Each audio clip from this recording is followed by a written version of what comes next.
I thought it was over until I received a letter with no name, sealed in red wax with the old symbol of Tête Noire, a weeping eye. Inside was a map leading to another monastery, St. Martin's Asylum, located at the Austrian-German border. Abandoned since WII, it had once served as a psychiatric hospital, secretly funded by the Vatican to house cases beyond medical explanation. I went there, carrying with me an old Latin prayer book, a silver crucifix, and a worn journal. St. Martin was wrapped in white mist, colder than any winter I had ever known. The main door was sealed, but inside, it wasn't decay that greeted me. It was preservation, as if the place still existed in a different reality. On the walls, Latin phrases scratched in with fingernails. Lux in tenebris non lucet. Light does not shine in darkness. When I stepped into cell number 9, it felt like walking into an ancient tomb. Every sound vanished, even my heartbeat. On the walls hung dozens of scorched musical sheets, identical to those sung by the Sisters of St. Elora. But here, there was one extra line, scrawled in a trembling hand. Do not let it hear your prayer. It cannot tell who is human and who is sacrifice. I opened my journal. Inside, a line had been written, by a hand not my own. It is still here. At that moment, the entire monastery trembled, like a living body in seizure. Every door flew open simultaneously, but inside, nothing. Only endless, repeating hallways, each wall showing different horrors. A priest burning himself alive, a blind nun singing through blood, and a child holding a skull in place of a doll. I fled to the underground chapel, the deepest point of the monastery. There, on a stone altar, was a wooden box carved with the weeping eye. I opened it. Inside was a relic, the veil of a martyr, said to have wept blood in her dying hour. But the blood had not dried, as though it had soaked in yesterday. In the mirror behind the altar, I saw myself, but I had no eyes, only two bleeding voids. I recoiled.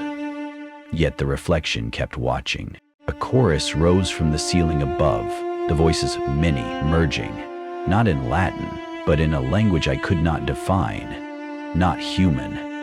I burned the relic. The fire rose in a deep violet, consuming the box and the wall behind it, revealing a hidden chamber. Inside were hundreds of skeletal remains arranged in a circle, surrounding a black mirror.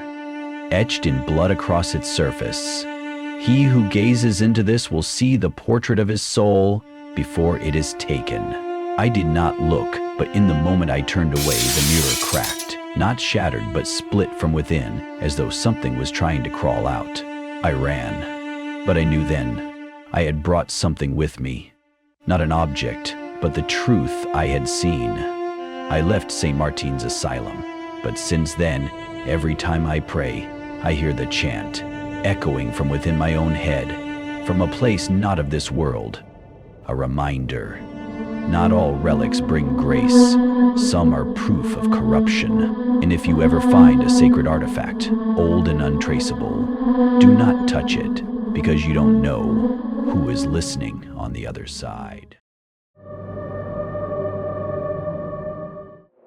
I've heard many tales about strange occurrences in ancient monasteries across Europe. Still, none have ever frightened me quite like the story of an American monk I happened to meet during a long journey through a remote village in the north. That village, tiny and quiet, was surrounded by dense forests and dark mountains. This story isn't about a demon or a lurking spirit, but about an object, a mirror that has existed since the 16th century, when religious orders in Europe often faced inexplicable mysteries. But before I tell you this story, I must say that everyone who has heard the rumors about this mirror has never returned. The monastery where it all began was known for its silence and isolation from the outside world. St. Eloise Monastery, perched on a hill in a remote countryside of northern Europe, was nestled deep within an ancient forest. Every winter, the hill around the monastery would be blanketed in a thick layer of snow, creating a white shroud as if the world itself was slipping quietly into an eternal slumber. It had stood for centuries, but in recent years it had been abandoned, visited only by a few remaining monks. Behind its peaceful appearance lay a dark tale that only long-serving monks dared whisper about. It was in this monastery that a monk named Father Thomas, a weathered old priest, witnessed and perhaps even became a part of that dark story. And I, a wandering traveler, became the unfortunate one to hear it from his lip. The first time I met Father Thomas, I was struck by his stern appearance, his faded robes and those deep eyes, as if carrying a trove of secrets. He told me that the ancient mirror had been in the monastery since the 16th century, discovered in a burial site on the monastery grounds. This mirror was unlike any you might see. Its surface never gleamed, but remained perpetually foggy. According to old records, the mirror was once part of a ritual worshipping forgotten deities, deemed heretical by the church. But what made it truly terrifying wasn't its origin, but the strange phenomena that occurred when someone looked into it. The mirror, though it did not reflect a clear image, made those who gazed into it see bizarre visions, ghostly figures, whispering spirits, or sometimes creatures too twisted to describe. Villagers claimed the mirror had once caused a woman to age overnight, simply because she had stared into it, ignoring the monk's warnings. But Father Thomas didn't believe these rumors. A man of strong faith in God, he dismissed them as superstition. That was until he and several young monks decided to study the mirror, hoping to unlock its mystery. One night, they snuck into the room where the mirror was kept. They knew it was forbidden, but youthful curiosity overpowered caution. One by one, they looked into it, never imagining what would come next. The first to gaze into the mirror was Brother Julian, a passionate young monk. Almost immediately, he began to tremble, as if he saw something beyond terrifying. Though his mouth said nothing, his eyes widened and his limbs began to spasm.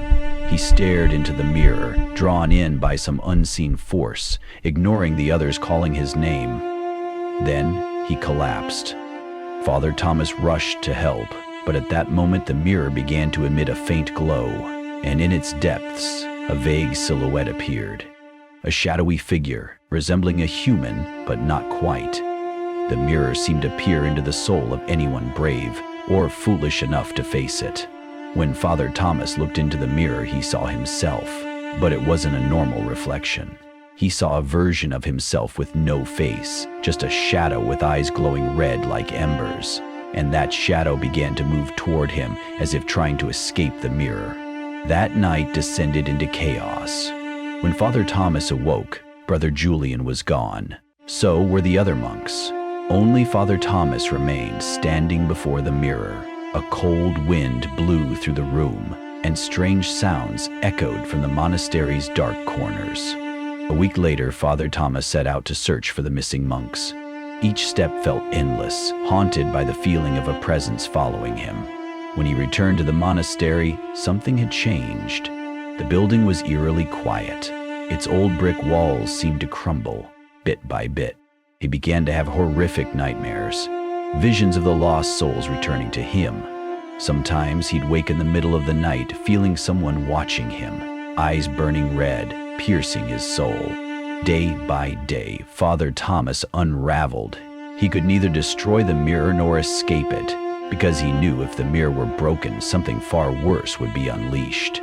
One night, he returned to the mirror's room and discovered something terrifying. The mirror was no longer just an object. What was once a murky surface had become a deep, swirling abyss. Whispers echoed, not quite words, not quite breaths, more like the faint rhythm of a long-dead heart, still trying to beat in the darkness. They were calling his name, not once, not all at once, but one at a time. Like slow, deliberate drum beats, he couldn't turn away. His feet were frozen, held by the mirror's gaze, and then he saw them, all of them. Brother Julian, the missing monks. They stood on the other side of the mirror. Their eyes were blank. Their mouths opened, but no silence came out. Only silence, profound and terrifying. But in those hollow eyes, Father Thomas saw something worse than death. They were still alive. not as humans, but as trapped souls, reflections pulled into the mirror, forever existing in a place with no time, no escape. Father Thomas collapsed. He tried to pray, murmuring scripture, clutching the crucifix around his neck as if it were a life raft in a storm. But the mirror didn't care for prayers. It had waited long enough to be opened, to be seen, to be remembered. And then he heard a voice, not from the mirror, from within him. "You have looked, now you belong here." In one final moment before darkness consumed him, Father Thomas saw his image in the mirror, but it was no longer him. It was the shadow, the one with the red eyes, the thing that had first moved toward him the night he looked into the mirror. Now it had taken his place, and he, the last fragment of his consciousness, was pushed inside. The storyteller paused, his eyes distant, as if still standing somewhere on that snow-covered hill, before the rotting wooden door of St. Eloise Monastery. I asked, "What about him? What happened to Father Thomas?" The storyteller shook his head, his voice lowering as if holding back something stirring from memory. "No one knows, but some say if you find the right room in that monastery, the mirror's still there. And if you're brave enough to look into it, you might see him." I asked, "See him? How?" "He will look back at you," the man interrupted, "but only if you stand there long enough. Long enough for the shadow to see what you fear most, because it doesn't reflect your image. It reflects your soul." The wind howled outside the window. I suddenly felt a chill down my spine, and to this day, I still don't know if that story was true or just a curse disguised as an old hymn, something that, once heard, never leaves you, like a shard of glass buried in your mind.